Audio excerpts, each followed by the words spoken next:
ஆன்மீக ஐதீகங்கள் வைகாசி விசாகம். நமது முன்னோர்கள் வழிகாட்டுதலின்படி எத்தனையோ வழிபாட்டு முறைகளை தொடர்ந்து பின்பற்றி வருகிறோம். அப்படி நாம் பின்பற்றும் வழிபாட்டு முறைகள், அதன் சிறப்பான பலன்கள் மற்றும் நமக்கு தெரியாத சில தகவல்கள் பற்றி கூறுவதுதான் ஆன்மீக ஐதீகங்கள் நிகழ்ச்சி.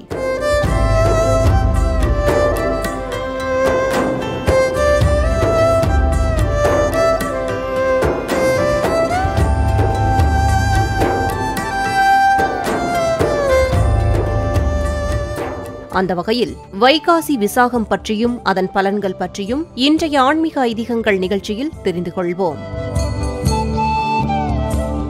மார்கழி திருவாதிரை, மாசி மகம், பங்குனி உத்திரம், ஆடி கிருத்திகை வரிசையில் வைகாசி விசாகம் தெய்வ வழிபாட்டிற்கு உரிய முக்கிய நாளாகவும், குறிப்பாக முருகப்பெருமானை வழிபட சிறந்த தினமாகவும் போற்றப்படுகிறது. முருகனுக்குரிய நட்சத்திரங்களான கிருத்திகை, பூசம் மற்றும் விசாகம் நட்சத்திரங்களோடு பௌர்ணமியும் சேர்ந்து வரும் நாள் முருகனுக்கு உகந்த நாளாக கூறப்படுகிறது. அதாவது கார்த்திகை மாதம் வரும் பௌர்ணமி திருக்கார்த்திகை, அதேபோல தை மாதம் பௌர்ணமி வரும் நாள் தைப்பூசம், வைகாசி மாதம் வரும் பௌர்ணமி வைகாசி விசாகம் என்று சொல்லப்படுகிறது. இதில் வைகாசி விசாகம் முருகன் பிறந்த நாளாக கருதப்படுகிறது. 27 நட்சத்திரங்களில் 16வது நட்சத்திரம் விசாகம். இந்த நட்சத்திரத்திற்குரிய அதிபதி குரு பகவான். எனவே வைகாசி விசாக தினத்தில் முருகப்பெருமானை வழிபடுபவர்களுக்கு முருகனின் அருளோடு குரு பகவானின் அருளும் சேர்த்தே கிடைக்குமாம்.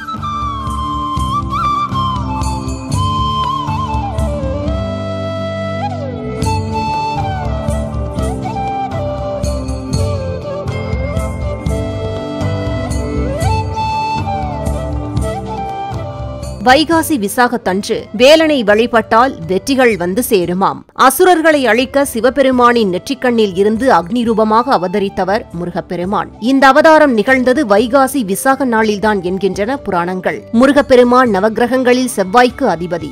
தைரியம், வீரம், வீடு, மனை, வாகன பிராப்தம், ரத்தம் சம்பந்தமான உறவுகள், செல்வம் போன்ற பல விஷயங்களுக்கு அதிபதியாம் முருகப்பெருமான். மேலும் வைகாசி விசாகம் வெப்பம் அதிகமாக இருக்கும் கோடை காலத்தில் வருவதால் திருச்செந்தூர் சுப்பிரமணிய சுவாமி திருக்கோயிலில் கருவறையில் தண்ணீர் நிற்கும்படி வைத்து இறைவனுக்கு உஷ்ணசாந்தி உற்சவம் எனும் உற்சவம் நடைபெறுவதால் இது வெப்பம் தணிக்கும் விழா என்று அழைக்கப்படுகிறது. திருச்செந்தூர் வசந்த மண்டபத்தில் உள்ள நீர்த்தொட்டியில் 6 மீன் பொம்மைகளை விடுகின்றனர். முருகனின் வாயிலிருந்து சிந்திய பாலினை குடித்த அந்த மீன்கள் சாப விமோச்சனம் பெற்று பராசர முனிக்குமாரர்களை நினைவுபடுத்தும் விதமாக 6 முனிவர்களின் உருவ பொம்மை வைத்து முருகன் சாப விமோச்சனம் அளிக்கும் நிகழ்ச்சி ஒவ்வொரு ஆண்டும் நடத்தப்படுகிறது. இந்த நாளில் முருகனுக்கு சிறுபருப்பு பாயசம், அப்பம், நீர்மோர் முதலியவை நைவேத்தியமாக படைக்கப்படுகிறது.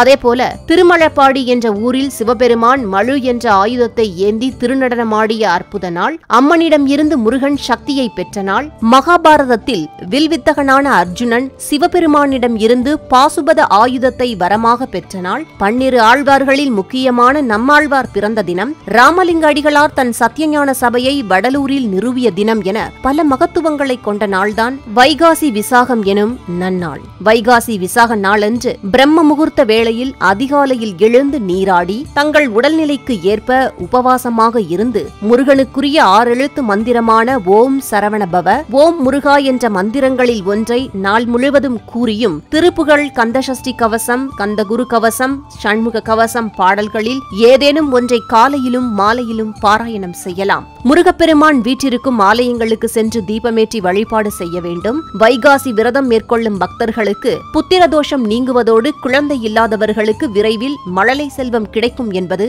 ஐதீகம்.